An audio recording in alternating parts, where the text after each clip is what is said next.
Bonjour à toi, bienvenue dans cette nouvelle vidéo.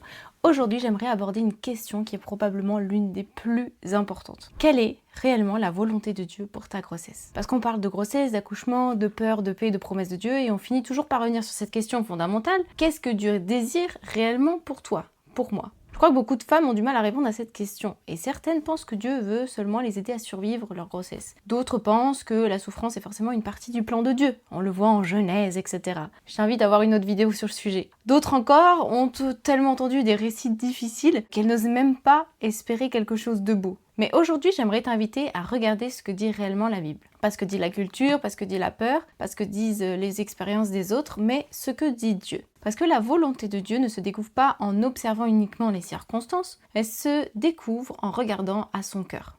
Et lorsqu'on regarde le cœur de Dieu dans les Écritures, on découvre quelque chose de puissant. Eh bien, Dieu est un Père bon. Et comme tout bon père, il désire que ses enfants prospèrent et vivent dans sa bénédiction et expérimentent la plénitude de ce qu'il a préparé pour eux. On lit dans 3 Jean 1, verset 2, « Bien-aimé, je souhaite que tu prospères à tout égard et sois en bonne santé comme prospère l'état de ton âme. » Ce verset nous révèle quelque chose d'important sur le cœur de Dieu, n'est-ce pas? Dieu n'est pas un Dieu qui prend plaisir à voir ses enfants lutter constamment sous le poids de la souffrance. Il désire leur bien, il désire leur paix, il désire leur santé, il désire leur épanouissement.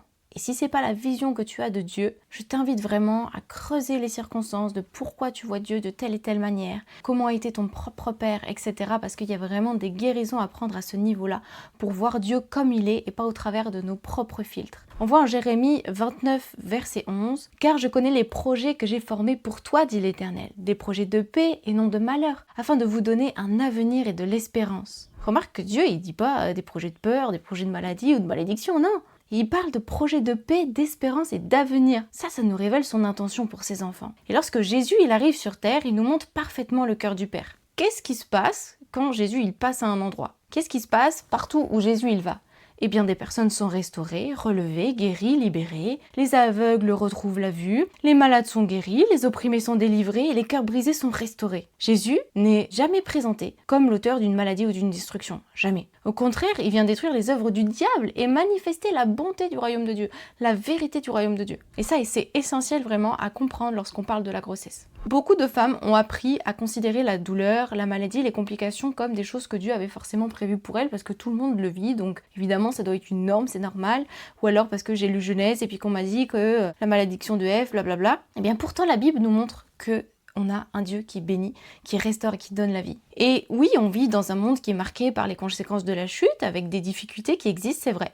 Mais il est important de distinguer ce qui existe dans un monde déchu de ce qui reflète réellement la volonté parfaite de Dieu. La volonté de Dieu n'est pas malédiction, elle est bénédiction. La volonté de Dieu n'est pas destruction, elle est restauration. La volonté de Dieu n'est pas maladie, elle est la vie et la santé. C'est pourquoi il est important de renouveler nos pensées à la lumière de la parole, parce que vraiment c'est là où on puise les vérités. Et parfois, on a tellement entendu parler de difficultés qu'on a fini par les considérer comme normales, comme inévitables. C'est la norme. Mais Dieu nous invite à enlever nos attentes, à enlever nos croyances ou nos schémas qui sont déjà tout tracés, à vraiment élever notre pensée et croire en sa bonté. Il nous invite à croire qu'il est capable de nous accompagner dans une grossesse paisible, n'est-ce pas? Il nous invite à croire que sa grâce est suffisante. Il nous invite à croire que nous pouvons marcher dans sa paix plutôt que dans la peur. Il nous invite également à exercer l'autorité qu'il nous a donnée en Christ. La Bible enseigne que Jésus a remporté la victoire sur les œuvres de l'ennemi.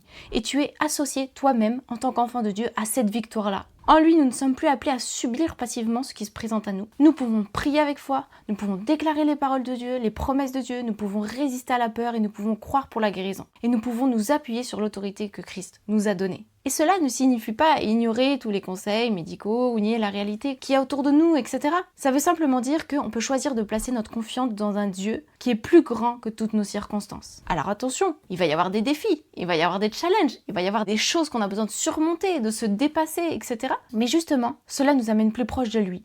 Cela nous amène à dépendre beaucoup plus de lui. Et souvent, avant même de changer nos circonstances, Dieu veut transformer notre manière de penser. Il veut nous apprendre à regarder notre grossesse et notre accouchement, non plus au travers d'une peur, d'une appréhension ou de ce que j'ai entendu, mais à travers ses promesses. Il veut pas qu'on le voit à travers de ce que mamie a vécu, de ce que un tel m'a raconté, mais il veut qu'on le vive à travers sa parole. Il veut pas non plus qu'on le vive à travers nos inquiétudes, mais à travers son amour. Alors, si tu dois retenir une seule chose aujourd'hui, retiens ceci. La volonté de Dieu pour ta grossesse n'est pas la peur, la malédiction, la maladie, la douleur, le désespoir, la souffrance, l'isolement. La volonté de Dieu pour ta grossesse est une bénédiction. C'est la bénédiction, la paix, la vie, la santé, l'épanouissement, la plénitude, c'est sa présence, c'est sa faveur et c'est une relation plus profonde avec lui. Peut-être que tu ne connais pas encore tous les détails de ce qui t'attend et je comprends tout à fait. Peut-être que certaines questions restent encore sans réponse aujourd'hui et je comprends ça aussi. Mais tu peux connaître et apprendre encore plus à connaître celui qui marche avec toi à chaque étape, tous les jours de ta vie. Tu peux apprendre à lui faire confiance, tu peux apprendre à croire en sa bonté et tu peux t'appuyer sur ses promesses. Tu peux choisir de bâtir tes attentes sur son caractère à lui plutôt que sur tes craintes. Parce que notre Dieu est un Dieu de vie, de bénédiction et d'espérance. Et lorsqu'on comprend tellement, vraiment, qui il est, vraiment son cœur, ça change complètement